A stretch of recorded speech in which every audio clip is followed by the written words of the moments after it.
今回の動画では YouTube や SNS、ブログでよく語られる INFJ さん、マジですごいという特徴を8つ集めました。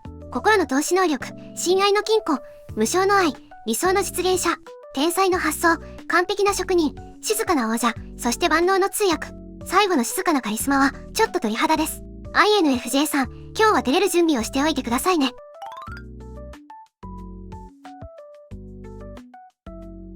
お疲れ様です。会社員ひなたです。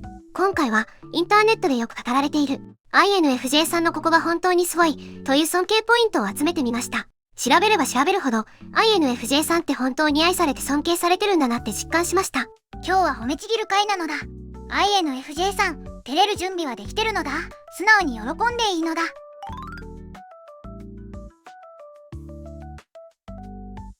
調べてみて分かったのは INFJ さんって本当にみんなから愛されて尊敬されてるってことです。あの人がいなかったら困る。この人にだけは何でも話せる。この人の判断なら信頼できる。そんな特徴がよく挙げられていました。今日は8つのポイントに整理してそれぞれを徹底的に深掘りしていきます。どれも本当に素晴らしい特徴ばかりで、私自身も INFJ さんってこんなにすごいんだって改めて感動しました。当てはまるものがあったら素直にえへへって喜んでいいのだ。自分の良いところを知るのは大切なことなのだ。では早速第1章から見ていきましょう。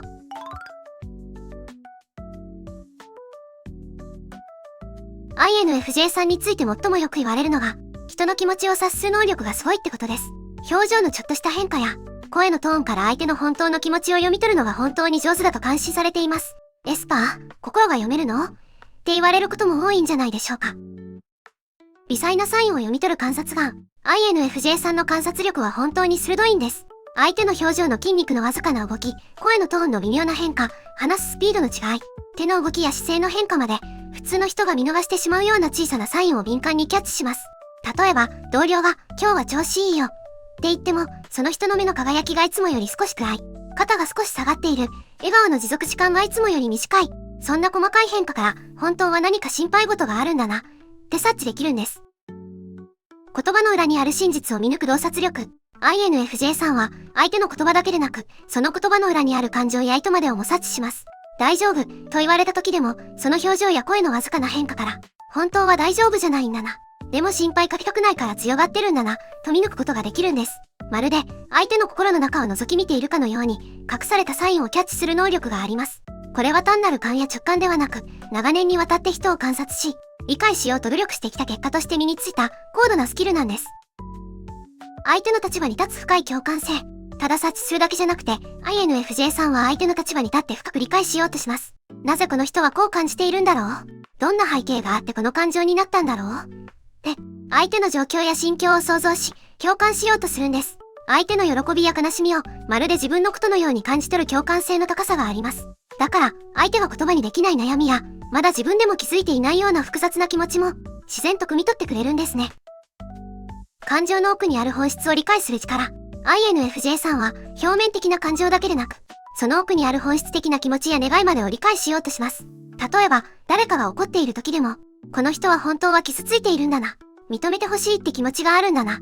で、怒りの奥にある本当の感情を見抜くことができるんです。この深い洞察力は、まさに超能力レベルと言えるでしょう。大丈夫？って聞く前に、もう相手の気持ちがわかっちゃう。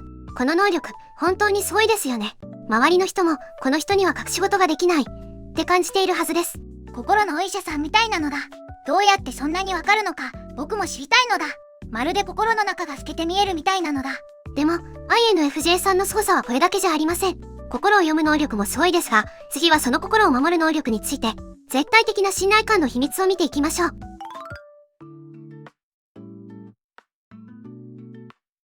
INFJ さんの特徴として必ずと言っていいほど上がるのが、約束を絶対に破らないということ、そして秘密を絶対に漏らさないということです。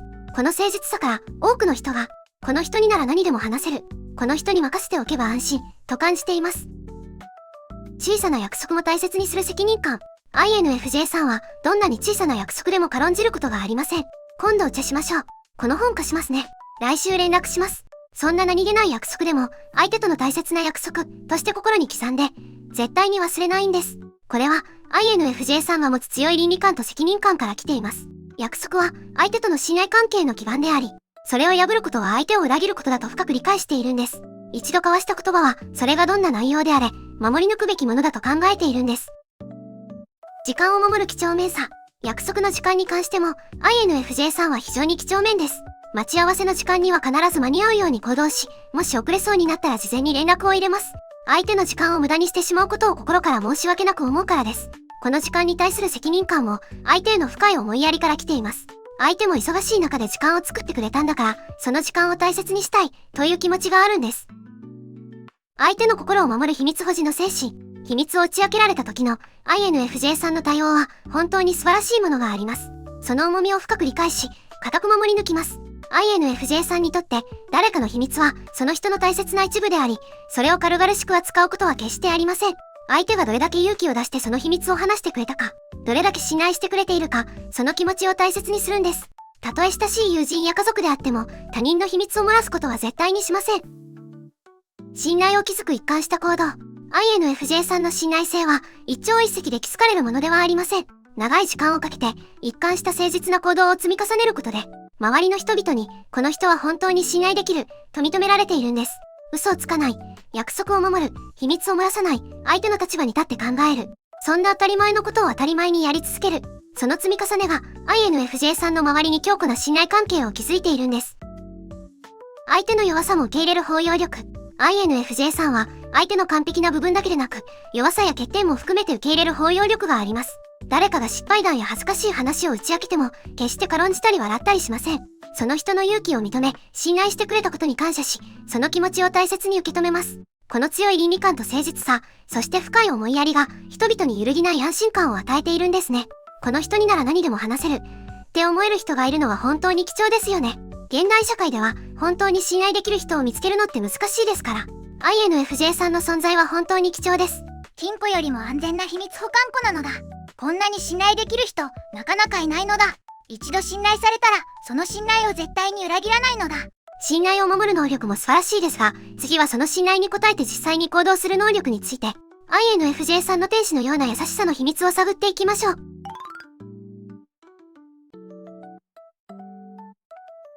INFJ さんの優しさについては、本当にたくさんの人が感動したエピソードを話しています。困っている人に自然に、何かできることある？って声をかけてくれる、見返りを求めない純粋な優しさです。まさに天使のような存在だと言われることも少なくありません。計算のない純粋な思いやり。INFJ さんの優しさは、計算や見栄、社会的な義務感から来るものではありません。本当に純粋な思いやりから生まれているんです。困っている人を見ると、自分のことを後回しにしてでも何かしてあげたいって自然に思うんですね。それは相手の痛みや悲しみを自分のことのように感じ、心からその人を助けたいと願う深い思いやりから来ています。助けてあげなければならないという義務感ではなく、助けたいという純粋な気持ちなんです。相手の尊厳を守る配慮深いサポート。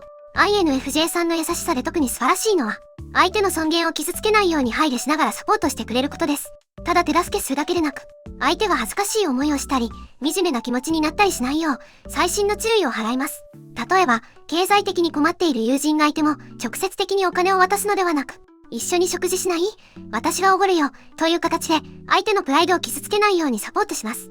相手が、助けられている、という負い目を感じないよう、自然な形で手を差し伸べるんです。先回りして支える自然なサポート力。INFJ さんは、相手が困っていることを察知すると、言葉にする前に先回りして手を差し伸べようとします。相手が、助けて、という前に、その人が何に困っているのか、どんなサポートが必要なのかを察知し、自然な形で支援を提供します。しかも、それを押し付けがましくやるのではなく、相手が受け入れやすい形で、タイミングを見計らって行うんです。相手が断りやすい雰囲気も作りながら、でも本当に困っている時には確実に手を差し伸べる、そのバランス感覚が絶妙なんです。感情的な支えとしての存在。INFJ さんの優しさは、物理的な支援だけでなく、感情的な支えとしても発揮されます。誰かが落ち込んでいる時、悩んでいる時に、ただそばにいて話を聞いてくれる。批判したり、安易なアドバイスをしたりするのではなく、その人の気持ちに寄り添って、共感してくれる。あなたの気持ち、すごくわかる。そんな風に感じるのは当然だよ。そんな言葉で、相手の感情を肯定し、安心感を与えてくれます。時には何も言わずに、ただ隣にいてくれるだけで、その存在自体が大きな支えになるんです。見返りを求めない無償の愛。最も素晴らしいのは、INFJ さんがこれらの優しさを見返りを期待せずに行うことです。今度お返しして、とか、恩に着せる、ということが一切ありません。ただ純粋に相手の笑顔が見たい、相手が楽になる姿を見たい、という気持ちから行動します。相手が幸せになることが INFJ さんにとっての喜びなんです。その無償の思いやりは、まさに天使のような優しさと言えるでしょう。現代社会では珍しくなった、純粋な愛の形を体現しているんです。自己犠牲を厭わない献身性。時には自分の時間や労力、時にはお金を使ってでも困っている人を救いようとします。もちろん、無理のない範囲でですが、自分にできることがあれば惜しみなく提供しようとする献身性があります。ただし、これが行き過ぎて自分を犠牲にしすぎてしまうこともあるので、INFJ さん自身も自分を大切にすることを忘れないでほしいですね。見返りを求めない純粋な優しさって本当に心に響きますよね。こんな人が身近にいてくれるだけで世界がもっと温かい場所に感じられます。天使が人間の姿をしてるってこういうことなのだ。純粋すぎて時々心配になるけれど、そんな優しさがあるから世界は美しいのだ。個人への優しさも素晴らしいですが、INFJ さんの視野はもっと広いんです。次は世界全体を良くしようとする壮大な情熱について見ていきましょう。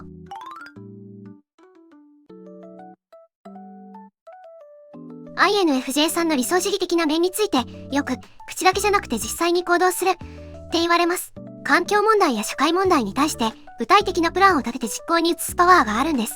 単なる理想論で終わらせない実現力のある理想主義者なんです。深い社会洞察から生まれる問題意識。INFJ さんは社会の問題や矛盾を深く洞察する能力があります。表面的な現象だけでなく、その背後にある構造的な問題や根本的な原因まで見抜こうとします。ニュースを見ても、なぜこんなことが起きるんだろう？どうすれば解決できるんだろう？と深く考えるんです。例えば、環境問題について考えるときも、単にゴミを減らそうで終わるのではなく、なぜ大量消費社会になったのか？どうすれば持続可能な社会システムを作れるのか？といった根本的な問題まで考察します。理想を現実に変えるビジョナリー思考。INFJ さんは世界をもっと良い場所にしたいという強い理想を本気で持っています。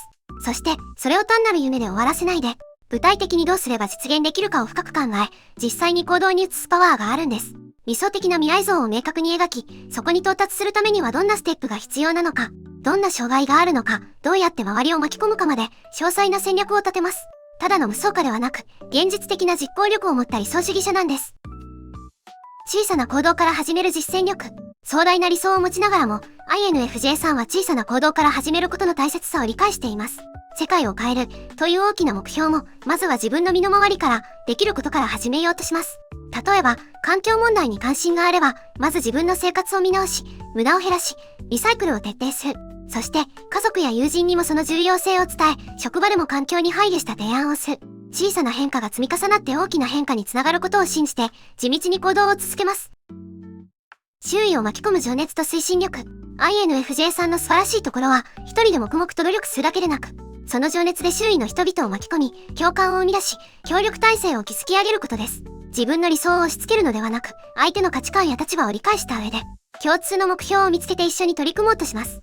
説得力のあるプレゼンテーション、相手の心に響くストーリー、具体的で実現可能なプラン、そういったものを組み合わせて、周りの人々の心を動かします。リーダーシップを発揮しながらも、決して独裁的にならず、みんなの意見を聞きながら進めていきます。継続的な努力を支える強い信念。理想の実現には時間がかかることを理解している INFJ さんは、短期的な結果に一喜一憂することなく、長期的な視点で継続的に努力を続けます。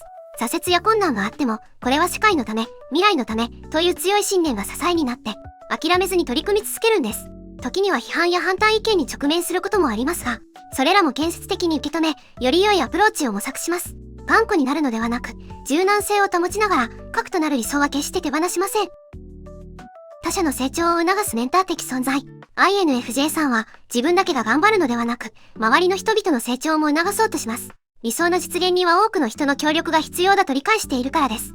一人一人の可能性を信じ、その人なりの貢献の仕方を見つけ、成長をサポートします。まさに、理想と現実をつなげる架け橋のような存在として、小さな行動から大きな変化を生み出していく推進力は本当に素晴らしいものです。理想を持つだけじゃなくて、実際に行動に移すパワーがあるって本当にすごいですよね。こういう人がいるから、世界は少しずつでも良い方向に進んでいくんだと思います。小さな行動が大きな変化を生むのだ。そのパワー、マジで尊敬するのだ。夢を現実にする魔法使いみたいなのだ。世界を変える情熱も素晴らしいですが、その実現のためには独創的なアイデアが必要ですよね。次は、INFJ さんの天才的な発想力について深掘りしていきます。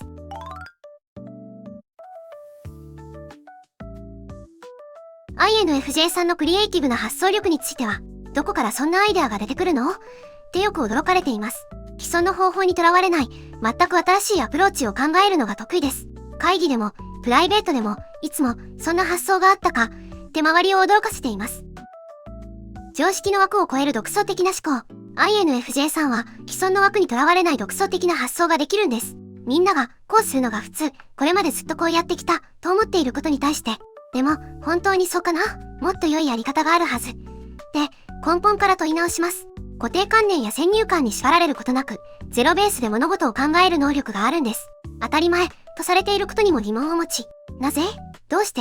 を繰り返すことで、新しい視点を発見します。多角的な視点から問題を捉える力。INFJ さんの思考は非常に多角的です。一つの問題に対しても、様々な角度から検討し、異なる立場の人の視点も考慮に入れます。顧客の視点、従業員の視点、経営者の視点、社会全体の視点など、多面的に物事を捉えることで、誰も思いつかないような解決策を見つけ出します。また、短期的な影響だけでなく、長期的な影響も考慮し、表面的な解決ではなく、根本的な解決を目指します。そのため、一時的な対処療法ではなく、持続可能で本質的な解決策を提案することが多いんです。異分野の知識を組み合わせる統合力。INFJ さんは様々な分野に興味を持ち、幅広い知識を蓄積しています。そして、その異分野の知識を巧みに組み合わせて、新しいアイデアを生み出すことができるんです。例えば、ビジネスの問題を解決するときに、心理学の知識、芸術の感性、科学の論理性、哲学の深さなどを組み合わせて、誰も思いつかないようなユニークな解決策を考案します。一見関係なさそうな分野の知識が、INFJ さんの頭の中で化学反応を起こして、革新的なアイデアが生まれるんです。複雑な問題をシンプルに解決する力。INFJ さんのアイデアは、ただ奇抜なだけでなく、実用性も兼ね備えています。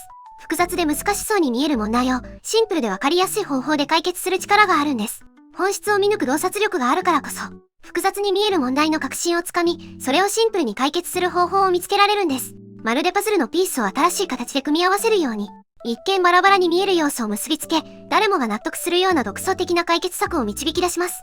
その過程では、なぜそんなことを思いついたの？と周りが驚くような発想の飛躍があります。未来を見据えた先見性のあるアイデア。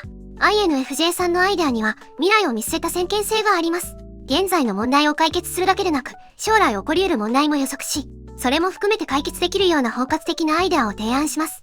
トレンドを先取りしたり、時代の変化を予測したりする能力があるため、今はまだ早すぎる、と言われるようなアイデアでも、数年後に、あの時のアイデアは正しかった、と評価されることが多いんです。人の心に響くストーリー性のあるアイデア。INFJ さんのアイデアには、単なる機能性だけでなく、人の心に響くストーリー性があります。論理的な説明だけでなく、感情に訴えかける要素も含まれているため、多くの人の共感を得ることができます。アイデアを提案するときも、データや数字だけでなく、そのアイデアが実現した時の理想的な未来像を描いてみせることで、聞く人の心を動かします。こんな素晴らしい世界になったらいいな、と思わせる力があるんです。実現可能性も考慮した現実的なアイデア。創造性豊かでありながら、INFJ さんは現実的な制約も理解しています。予算、時間、人材、技術的な制限などを考慮に入れながら、その中で最大限の効果を発揮できるアイデアを考案します。夢物語で終わらせるのではなく、実際に実現できる道筋も一緒に提案するため、素晴らしいアイデアだけど実現不可能、ということがありません。理想と現実のバランスを取りながら、革新的でありながら実現可能なアイデアを生み出すんです。普通の人が思いつかないようなアイデアを考える能力って、本当に天才的ですよね。そのアイデアが実際に役に立つものだから、さらにすごいです。パズルピースを新しい形で組み合わせる天才なのだ。頭の中にアイデアの宝箱があるみたいなのだ。天才的なアイデアを生み出す能力も素晴らしいですが、そのアイデアを完璧に実現する能力も INFJ さんの魅力の一つです。次は職人レベルの完璧さについて見ていきましょう。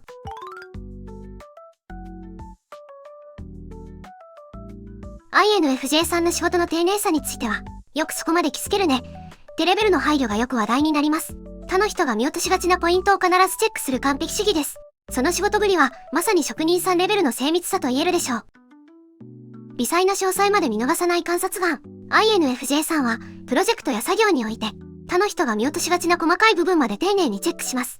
資料の誤字脱字、数字の整合性、デザインの微妙なズレ、色の統一性など、そこまで見るの？というレベルまで気づいてしまうんです。これは単なる神経質さではなく、関わる人全員が気持ちよく使えるものを作りたいという思いやりから来ています。最終的にその成果物を使う人のことを考えて、少しでも不便や不快感を与えないよう細心の注意を払うんです。長期的な影響を考慮した配慮。INFJ さんの配慮は目の前のことだけでなく、常に長期的な視点に立っています。今は問題ないけれど、将来こういう問題が起きるかもしれない。この部分が曖昧だと、後で混乱が生じるかもしれない。といったことを事前に予測し、対策を講じます。例えば、マニュアルを作成するときも、現在の担当者だけでなく、将来その業務を引き継ぐ人のことも考えて、わかりやすく詳細な説明を記載します。ここで問題が起きたら、関わる人たちが困ってしまう。そんな風に、常に全体への影響を考えているんです。関係者全員の立場を考慮した思いやり。プロジェクトに関わるすべての人の立場や状況を考慮して配慮を行います。上司、同僚、部下、クライアント、エンドユーザーなど、それぞれの視点から物事を見て、誰にとっても使いやすく、理解しやすいものを作ろうとします。この表現だと、専門知識のない人にはわからないかもしれない。この手順だと、忙しい人には負担が大きいかもしれない。そんな風に、様々な人の状況を想像しながら、みんなにとって最適な形を追求します。品質への妥協のない姿勢。INFJ さんは品質に対して妥協をしません。これくらいでいいだろう。時間がないから適当に、ということがなく、限られた時間の中でも、できる限り高い品質を目指します。ただし、これは完璧主義が行き過ぎて作業が進まなくなるということではありません。優先順位を明確にし、最も重要な部分には特に時間をかけ、それ以外の部分でも一定の品質基準を保つというメリハリのある完璧主義なんです。継続的な改善への取り組み。一度作ったものでももっとよくできるはずと継続的に改善を続けます。フィードバックを積極的に収集し、問題点や改善点があれば素早く対応します。完璧を目指しながらも、それは固定的なものではなく、常により良いものを追求し続ける動的な完璧主義なんです。時代の変化や新しい技術、ユーザーのニーズの変化に合わせて柔軟に改善を続けます。チームワークを重視した協調性。完璧主義でありながら、INFJ さんは決して独りよがりになりません。チーム全体のことを考え、他のメンバーとの協調性を重視します。自分の担当部分だけでなく、プロジェクト全体の品質向上に貢献しようとします。他のメンバーが困っている時には積極的にサポートし、自分の知識や経験を共有します。みんなで良いものを作るという意識が強く、チーム全体のレベルアップに貢献するんです。ユーザー目線での品質管理。最終的にその成果物を使う人の立場に立って品質を評価します。技術的には問題なくても、実際に使う人にとって使いやすいか、わかりやすいか、満足してもらえるか、という視点で厳しくチェックします。専門知識を持たない一般ユーザーの視点も大切にし、誰もが快適に使えるものを目指します。その結果、技術的な完璧さだけでなく、人間性を重視した温かみのある完璧さを実現するんです。細かいところまで気づいて配慮してくれる人がいると、本当に安心できますよね。その丁寧さとプロ意識は、心から尊敬できます。歯車が完璧に噛み合うような仕事ぶりなのだ。職人さんの魂を持った現代のプロフェッショナルなのだ。完璧な仕事をする能力も素晴らしいですが、INFJ さんにはもっと不思議な魅力があります。次は、目立たないのになぜか慕われる、静かなカリスマ性について探っていきましょう。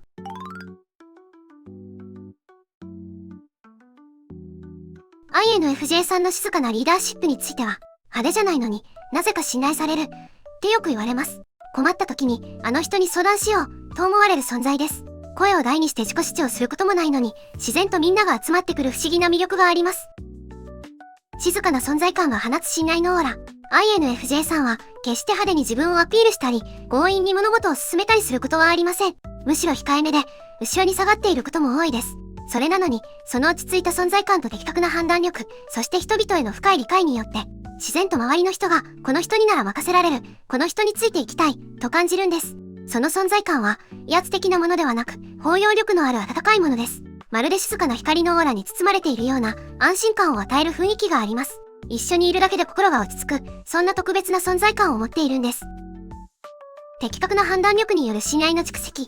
INFJ さんの判断はいつも的確で公平です。感情に流されることなく、多角的に物事を検討し、関係者全員にとって最善の判断を下そうとします。短期的な利益ではなく、長期的な視点で物事を考え、持続可能な解決策を提案します。また、その判断の根拠を丁寧に説明し、関係者が納得できるように配慮します。独断専行ではなく、みんなの意見を聞きながら、最終的にはみんなが納得できる結論に導いてくれるんです。謙虚さが生み出す自然なリーダーシップ。INFJ さんは、自らリーダーになろうと積極的に手を挙げることは少ないです。むしろ、私なんて、と謙遜することの方が多いかもしれません。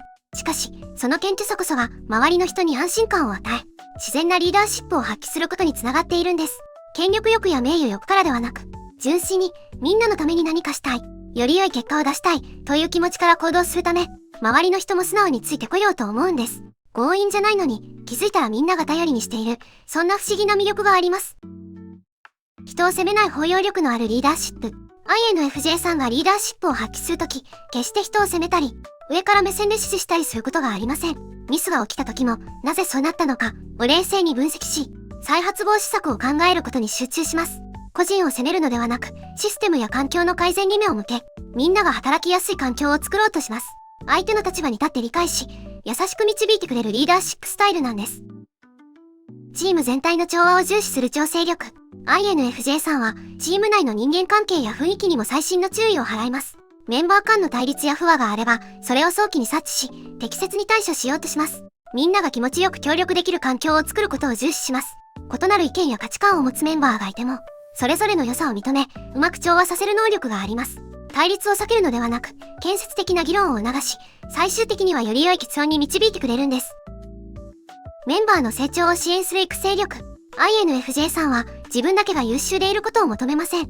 チームメンバー一人一人の成長を支援し、それぞれが持つ可能性を最大限に引き出そうとします。個人の特性や強みを理解し、その人に最適な役割や成長機会を提供します。批判的にならず、建設的なフィードバックを提供し、相手が自信を持って成長できるようサポートします。結果として、チーム全体のレベルが向上し、より大きな成果を上げることができるんです。危機的状況での冷静な対応力。困難な状況や危機的な状況でこそ、INFJ さんの進化が発揮されます。パニックになることなく、冷静に状況を分析し、最善の対処法を考えます。周りが動揺している時こそ、その落ち着いた存在感は頼りになるんです。大丈夫、きっと解決できる、そんな安心感を与えながら、具体的で実現可能な解決策を提示します。希望を失わず、前向きに取り組む姿勢が、チーム全体の士気を支えるんです。目立とうとしないのに自然と慕われる人って、本当にかっこいいですよね。そういう人がいると、チーム全体が安心して力を発揮できます。静かな光のオーラがあるのだ。王様の冠をかぶってなくても、みんなが自然と従いたくなる魅力があるのだ。静かなカリスマ性も素晴らしいですが、最後は INFJ さんのコミュニケーション能力について、これが本当にすごいんです。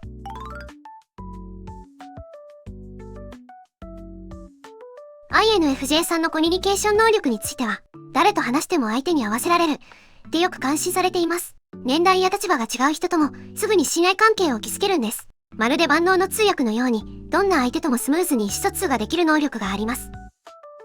相手の心に寄り添う柔軟な対話術。INFJ さんは、相手の性格や状況、その時の気分、求めているものを敏感に察知し、それに合わせて話し方や接し方を自然に調整できるんです。子供には子供の目線で、大人には大人の話し方で、専門家には専門用語を使い、一般の人には分かりやすい言葉で、まるでカメレオンのように柔軟に対応します。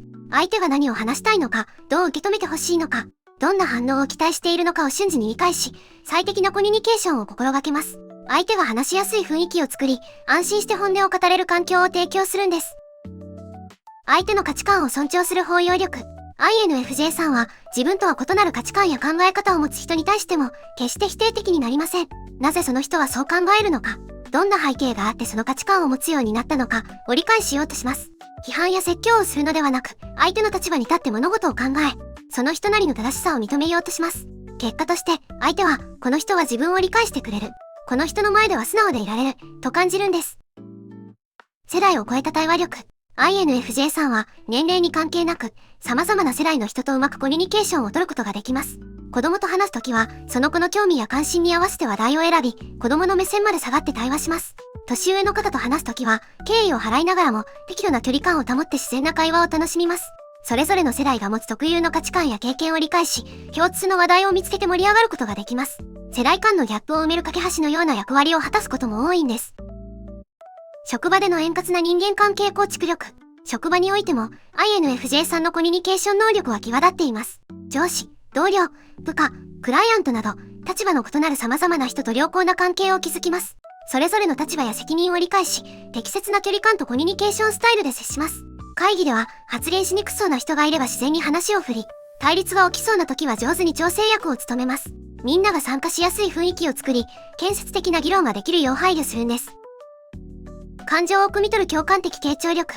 INFJ さんは相手の話を聞くとき、言葉だけでなく、その裏にある感情や思いまでを汲み取ろうとします。相手が言いたいけれど言えないでいることや、自分でもまだ整理できていない複雑な気持ちを優しく引き出してくれます。そうか、そんな風に感じていたんですね。それは大変でしたね。そんな風に相手の感情を肯定し、共感を示すことで、相手は安心して心を開くことができます。話を聞いてもらった後、相手はすっきりした、理解してもらえて嬉しい、と感じることが多いんです。文化や背景の違いを超える理解力。異なる文化的背景を持つ人や、異なる職業、専門分野の人とも、うまくコミュニケーションを取ることができます。相手の文化や専門分野について事前に調べたり、質問したりして、理解を深めようとします。教えてください、という謙虚な姿勢で相手に接し、その人の知識や経験を尊重します。結果として、相手も、この人になら話したい。この人は真剣に聞いてくれる、と感じ、深い対話が生まれるんです。非言語コミュニケーションへの配慮。INFJ さんは言葉だけでなく、表情、声のトーン、身振り手振り、姿勢などの非言語コミュニケーションにも気を配ります。相手が威圧感を感じないよう、適度な距離を保ち、優しい表情で接します。相手の非言語的なサインも敏感に察知し、疲れているのかな、緊張しているのかな、もう話を終わりたがっているのかな、といったことを読み取り、それに応じて対応を調整します。どんな相手とも信頼関係を築く才能。最も素晴らしいのは、INFJ さんが相手を否定したり、上から目線で話したりすることが決してないことです。どんな相手に対しても、その人の価値や尊厳を認めて接するんです。相手の良いところを見つけて揉めたり、相手の努力や苦労を理解してねぎらったりします。その結果、誰もが、この人は自分を理解してくれてる。この人といると安心できる、と感じ、自然と心を開くことができるんです。この能力は、人間関係を円滑にする上で、すごい才能ですよね。誰とでも自然に話せる人って、本当にすごいですよね。そういう人がいると、その場全体の雰囲気が良くなります。みんなが安心して話せるのってすごい才能なのだ。心の通訳さんみたいにみんなの気持ちをつなげてくれるのだ。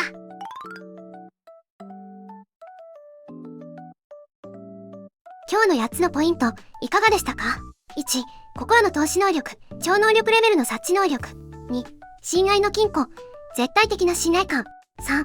無償の愛、天使みたいな優しさ。4. 理想の実現者、世界を変える情熱。5. 天才の発想、天才的なアイデア力。6. 完璧な職人、職人レベルの完璧さ。7. 静かな王者、静かなカリスマ性。8. 万能の通訳、完璧なコミュニケーション力。これらは実際によく言われている INFJ さんの素晴らしい特徴です。一つ一つ見ていくと、本当にすごい能力ばかりですよね。INFJ の皆さん、照れちゃってませんか？でも、これは全部本当のことです。全員が全員そうではないにしても、私も調べながら、INFJ さんってこんなにすごいんだ、こんなに愛されてるんだ、って改めて感動しました。あなたたちの存在がどれだけ多くの人を支えて、励まして、前向きにしているか、どれだけ多くの人があなたたちを必要としているか、そのことをもっと自信を持って受け取ってほしいです。時には自分の能力を過小評価してしまったり、私なんて、って思ってしまったりするかもしれません。でも、周りの人はあなたたちの価値をちゃんと分かっています。あなたたちがいるから安心できる。あなたたちがいるから頑張れる。そう思っている人がたくさんいるんです。だから、もっと自分に自信を持ってください。あなたたちは本当に素晴らしい存在なんです。もし今日の話が、わかる、って思ってもらえたなら、コメント欄で、あなたが一番、これ当てはまる、と思った番号を教えてくださいね。